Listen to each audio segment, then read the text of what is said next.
when I found an envelope pinned to my front door.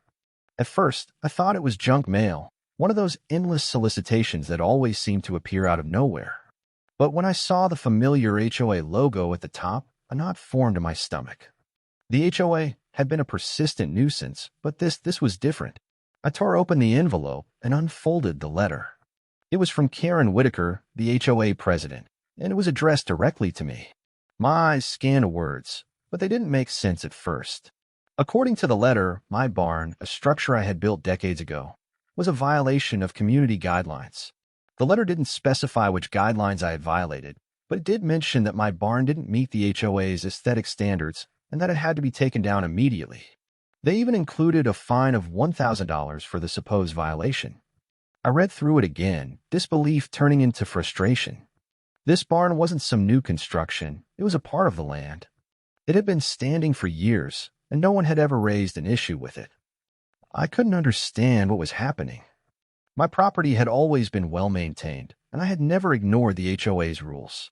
The barn wasn't even near any other houses. I had kept it out of sight, away from the road, and it was used for storage and to house livestock. It had never bothered anyone. And yet, now they were coming for it. I called up a couple of neighbors who I knew had been dealing with Karen and her HOA's overreaching tactics for years. They confirmed it. The HOA had become increasingly aggressive, putting up fences, issuing fines for trivial matters, and using their power to control people's properties. It was clear that Karen and the board were flexing their muscles, acting like they had the right to dictate how people live their lives. As I stood there holding the letter, I realized something. This wasn't just about a barn or a fine. This was about control. The HOA wasn't content with just enforcing community rules. They were taking liberties, pushing people around, and forcing them to comply with their own narrow vision of what was acceptable. And I wasn't going to stand for it. The next day, I got an even more unsettling visit. A black SUV rolled up my driveway, the kind of vehicle that screams authority. Two men stepped out, wearing matching dark vests with the words "A Compliance" emblazoned across them. At first glance, they looked like they belonged in a police department. But something felt off. These weren't real cops. These were self-appointed HOA enforcement officers, the kind of people who think they can bully their way into controlling others' lives. The men were carrying clipboards, pens, and a cold attitude that made it clear they weren't here to be reasonable.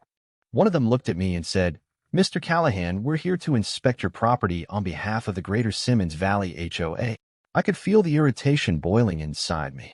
"You're here to inspect my property?" I asked, trying to remain calm. "For what?" The second man, taller and more built than the first, stepped forward. He looked like he was trying too hard to appear official, his expression stone cold.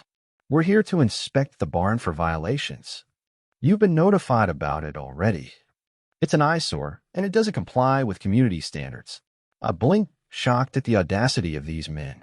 "So now you're playing police?" I shot back. "And you think you can just walk onto my property without any real authority? What kind of game are you playing here?" The first man stepped up to me, his eyes narrowing. "You don't need to get hostile, Mr. Callahan. We're simply doing our jobs. If you don't let us complete the inspection, it could escalate." I knew they were trying to intimidate me. The more they spoke, the more it became obvious these guys weren't there for a genuine inspection. They were acting like they had the legal right to control my property, but they didn't. The HOA didn't even have the legal power to enforce the fine without proper procedure, and these two were just walking onto my property as though they had a right to be there. I stepped in front of them, blocking their path toward the barn. "I'm not letting you near anything on my property without proof of what you're here for. Are you law enforcement? Do you have a warrant?" I asked, holding my ground. They both exchanged a glance. Neither man was prepared for that question. "No," the second man muttered, visibly flustered. "But we have authority under HOA rules to inspect properties." I shook my head. "No, you don't.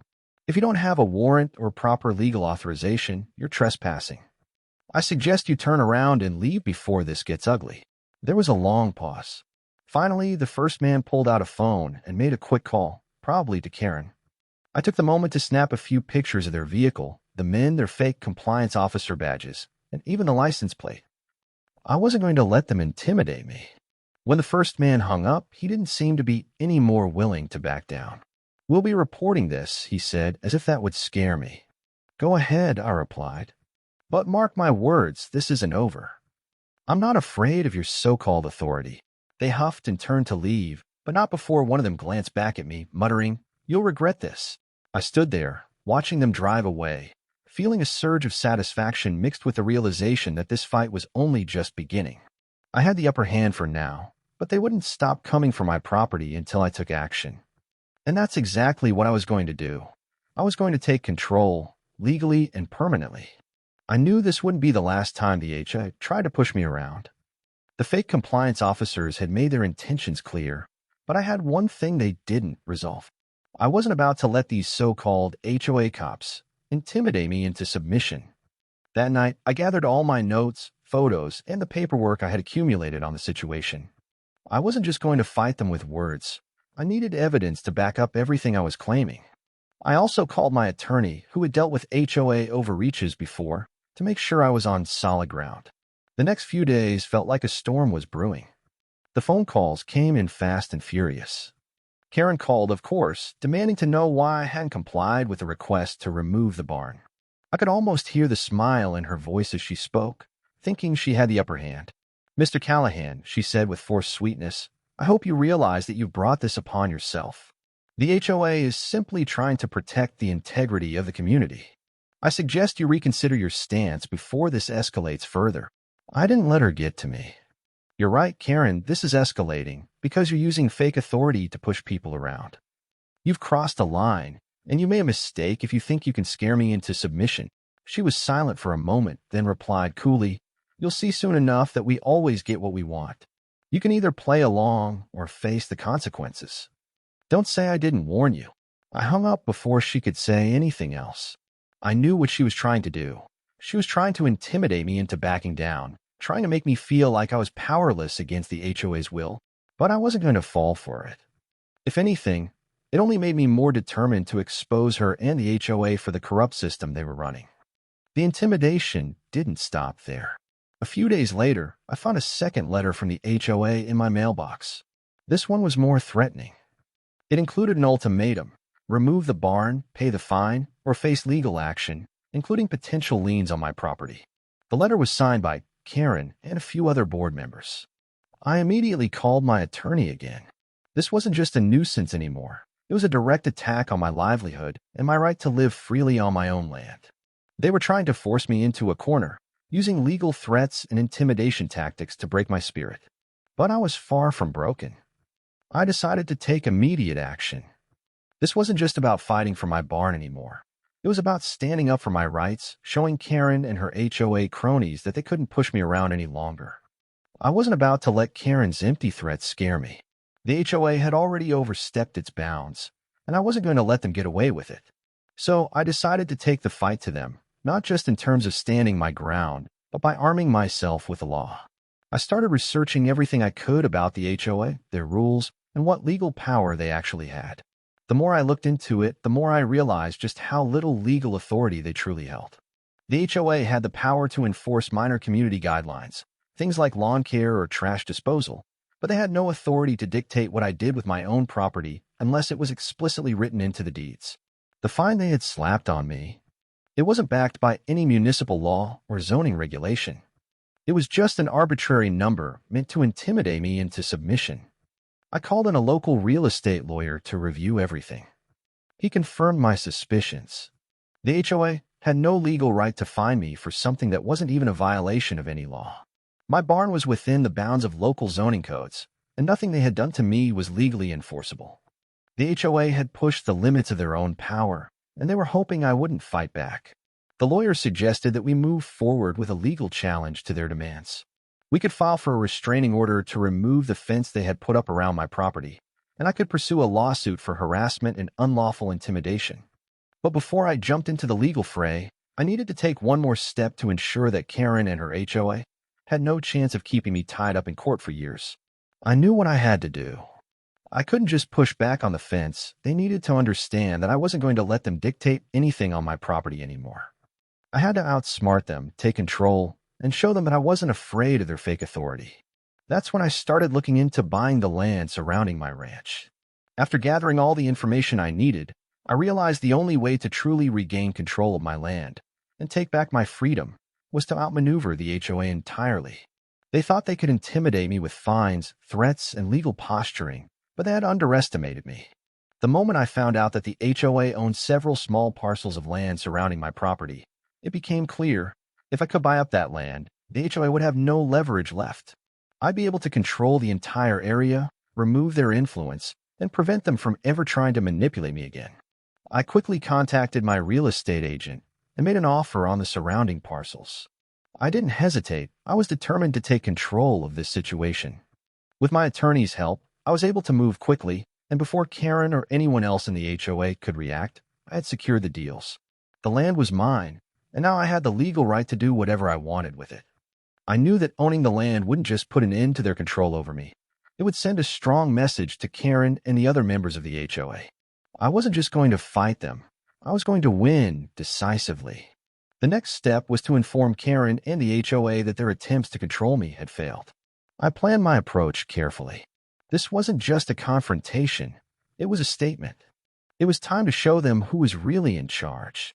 The day I finalized the purchase of the surrounding land, I called a meeting with the HOA board. Karen had no idea what was coming. I wasn't going to waste any time with polite negotiations or weak attempts to reason with her.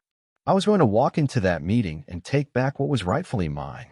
The day of the meeting arrived, and I was prepared. I wasn't walking into that room just to negotiate or defend myself. I was walking in to take control, to show Karen and the entire HOA board that their power over me and my land was officially over.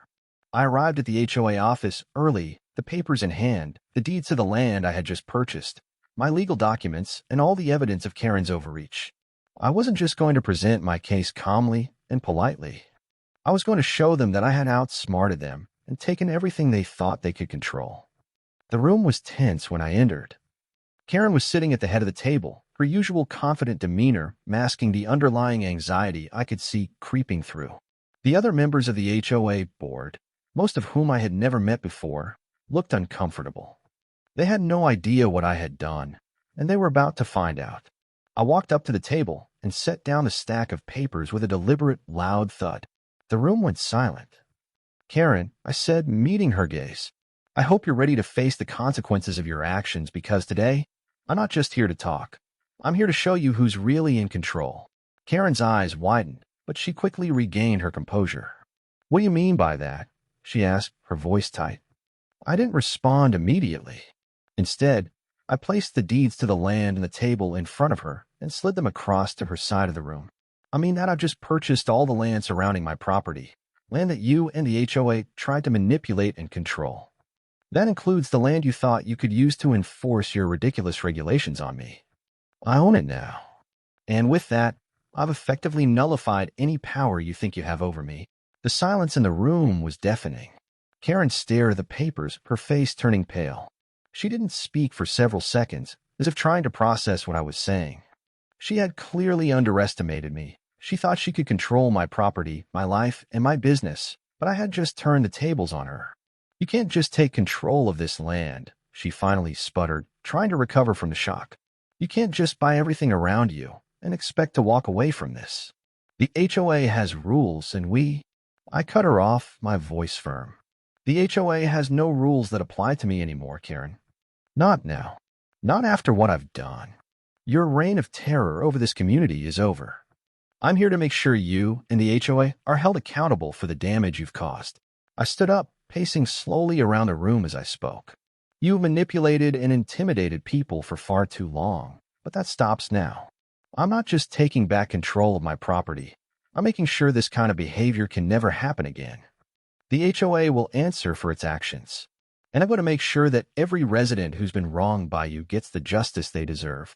The room remained silent, and for the first time, Karen looked uncertain. She didn't have an argument left. She didn't have anything to use against me anymore. I could see it in her eyes. She knew she had lost. The power shift was palpable. As Karen sat there, speechless, the rest of the HOA board members exchanged nervous glances. They had backed her up for years, turned a blind eye to her manipulations, but now they saw the writing on the wall. I wasn't backing down, and neither were the residents of this community. We had taken the first step in restoring our rights, and now it was time to finish what Karen had started, to tear down her influence piece by piece. I'll give you one last chance to do the right thing, I said, addressing the board members. You can either stay in this corrupt system and be part of the problem, or you can stand with the people you've been neglecting. The choice is yours. But understand this, I'm not going anywhere, and neither are the residents. This is their community, not yours. For a few moments, no one spoke. I could feel the weight of their indecision hanging in the air. But then, one by one, they began to speak up. I'm done with this, said Tom, one of the older members of the board, his voice shaking with emotion. I've been part of this for too long, turning a blind eye to everything Karen's been doing. I'm resigning. Another member followed suit. I agree. This isn't what I signed up for. We've all been complicit in this, and it's time for a change. The dominoes fell quickly. By the end of the meeting, more than half of the board members had resigned. They knew that Karen's reign was over, and they didn't want to go down with her. The truth had come out, and they couldn't hide behind her anymore. They weren't going to risk their reputations just to protect a corrupt system. With the board in disarray, I took the opportunity to call a community meeting. The neighbors needed to see that we weren't just fighting for my land anymore. We were fighting for the future of the entire neighborhood. It was time to rebuild. I stood before the group of residents, my voice strong and clear. We've just witnessed a turning point. This community no longer has to live in fear of the HOA or anyone who thinks they can take control. It's time for us to take back what is rightfully ours. This neighborhood belongs to us, and together we're going to make sure it stays that way. The crowd erupted into applause. For the first time in years, I could feel the tension lifting from the air. The power that had once been wielded by a few was now in the hands of the many. The residents began to talk to one another, exchanging ideas on how they could restore the neighborhood and work together for the common good. No longer would Karen and her cronies be allowed to dictate their lives. The next few weeks were a blur of activity. We worked together to elect a new HOA board, one that was fair, transparent, and accountable to the people. We reviewed the rules and regulations, stripping away the unnecessary, the overly punitive, and the unjust. We created an environment where everyone had a voice, and every decision was made with the community's best interest at heart. It wasn't perfect, but it was a start. For me, this victory wasn't just about reclaiming my property. It was about ensuring that no one else would ever have to go through what I did. Karen had underestimated the strength of the community, but I had learned that we were far stronger together than we ever could be apart. As for Karen, her influence had shattered. She had tried to tear us down, to make us fearful of standing up for ourselves. But in the end, she had only made us more united and determined. I knew that the fight wasn't truly over. There would be other challenges, other corrupt forces to face. But as long as we had each other's backs, I knew we could handle whatever came our way. The neighborhood was starting to feel alive again. Gone were the days of fear and oppression under the HOA's rule. The air was lighter, and people were actually talking to each other again. After years of being silenced, residents now had a voice in the decisions that affected their homes, their families, and their future. With a new board in place, our first order of business was to overhaul the HOA's outdated and draconian rules. Karen had imposed a set of guidelines that only benefited a select few, while making life miserable for everyone else. We spent hours at community meetings, listening to concerns and suggestions from the residents. We debated and discussed how we could create a neighborhood that was both functional and fair. One of the first changes we made was eliminating many of the intrusive rules Karen had put in place. Gone were the fines for minor infractions like the color of fences, the placement of garden gnomes, or the height of grass in private backyards. The new HOA rules were simple: respect your neighbors, keep your property well maintained, and don't infringe on anyone else's rights. It was about common sense, not control. Next, we focused on building community initiatives that would bring us all closer together. We organized neighborhood cleanups, weekend BBQs, and gardening competitions.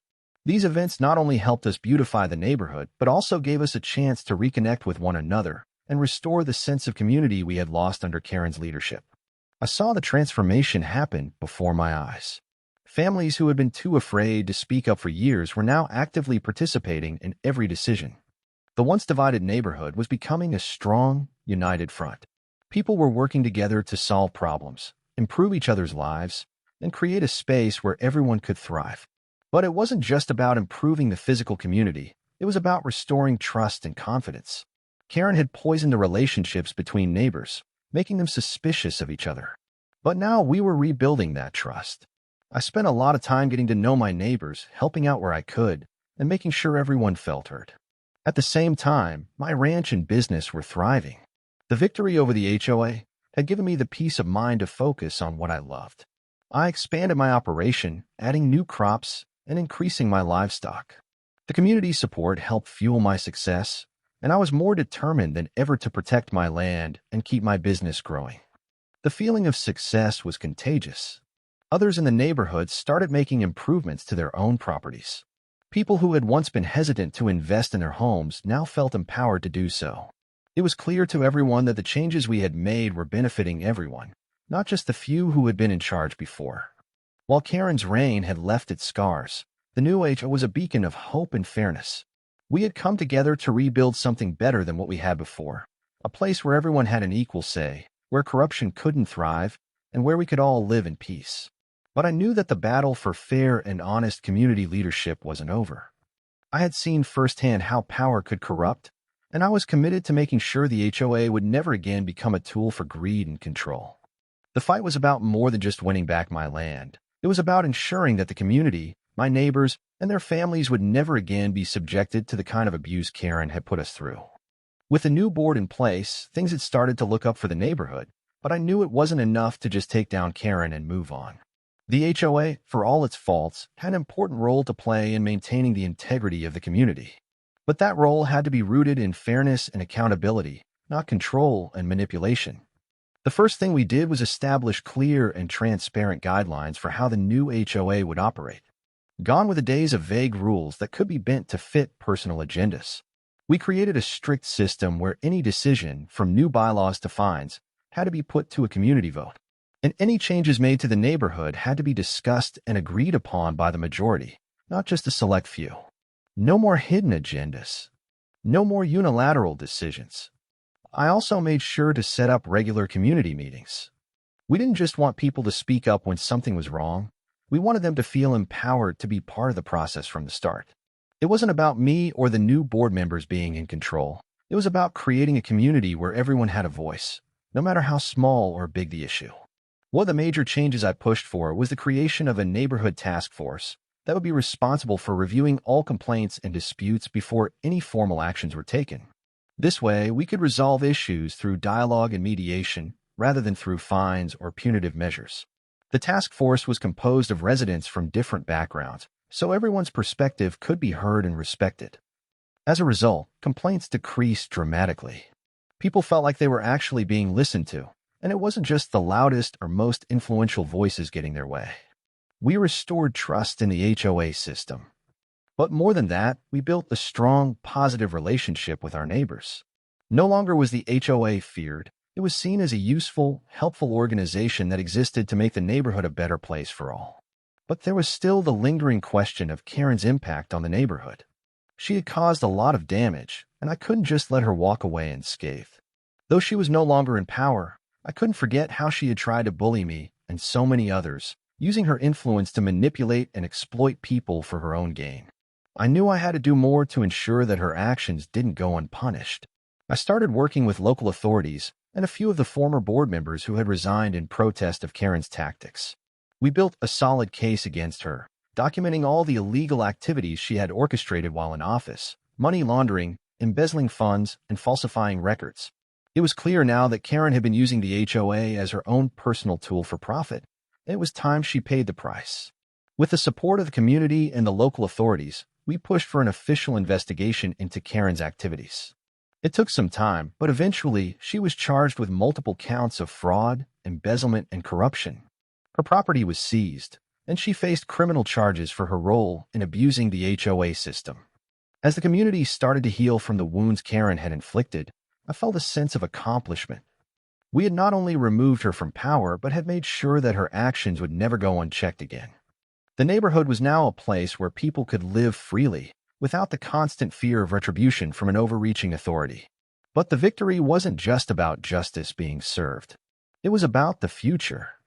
We had taken our community back, and now we could shape it into something better, something stronger. The fight wasn't over. There were still challenges ahead, but for the first time in a long time, I felt like we were in control of our destiny. With Karen's downfall and the community slowly starting to rebuild, there was still one major hurdle to overcome: restoring the trust that had been broken over the years. People had been scared, manipulated, and intimidated by the HOA, and it wasn't going to be easy to erase that fear. Many residents had been too afraid to speak out, too afraid of the consequences if they disagreed with the HOA. But now, with the corrupt leadership gone, it was time to show everyone that things could be different. We began by holding more community events, barbecues, cleanup days, and even a few volunteer projects aimed at improving the neighborhood. These weren't just about fixing up the area. They were about bringing people together again. We needed to remind everyone that we were stronger as a community, that we had more power when we worked together. The first event was a neighborhood-wide cleanup, something that hadn't been organized under Karen's reign. It was a simple task, but it sent a message: we were all in this together. The turnout was overwhelming. Residents who had previously kept their heads down now showed up, ready to roll up their sleeves and pitch in. It was inspiring to see people reconnecting and realizing that they didn't have to fear the HOA anymore. They could speak their minds, participate in their community, and make a real difference. During that cleanup, I spoke with several of my neighbors, including Tom, the rancher who had been one of the first to speak out against Karen. He had been skeptical at first, afraid that the new HOA board wouldn't be able to undo the damage Karen had caused. But as he worked alongside other residents, his doubts faded. "I didn't think this was possible," he told me while picking up trash along the street. "I thought we were all just stuck with this mess, but seeing everyone out here today, it feels like we're finally taking control back." The feeling of unity was infectious. As the weeks passed, more and more residents joined in. The neighborhood began to look different, not just physically, but emotionally. People were smiling at each other again. They were talking, sharing stories, and laughing in ways they hadn't in years. It felt like we were reclaiming something much more important than just the land. We were reclaiming our community spirit. But it wasn't just about events and community building. The new HOA board worked hard to put policies in place that ensured fairness, transparency, and accountability. We held regular meetings where anyone could come and voice their concerns. And most importantly, the board operated on the principle of checks and balances. No one person could ever hold the kind of power that Karen had. Every decision was made collaboratively, with input from residents. We also created a new system where complaints or disputes could be handled without fear of retaliation. No more fines for small infractions. No more targeting people for petty reasons. If someone had a concern about their neighbor or the HOA's decisions, they could bring it to the board, and it would be handled fairly and professionally. The fear of authority was slowly being replaced by a sense of empowerment. Karen had tried to tear us apart, but in the end, she had only made us stronger. Her greed and corruption had set in motion a chain of events that led to the revitalization of the entire neighborhood. The changes we'd made were not just about the HOA. They were about the people who live here and how we could all work together to build something better.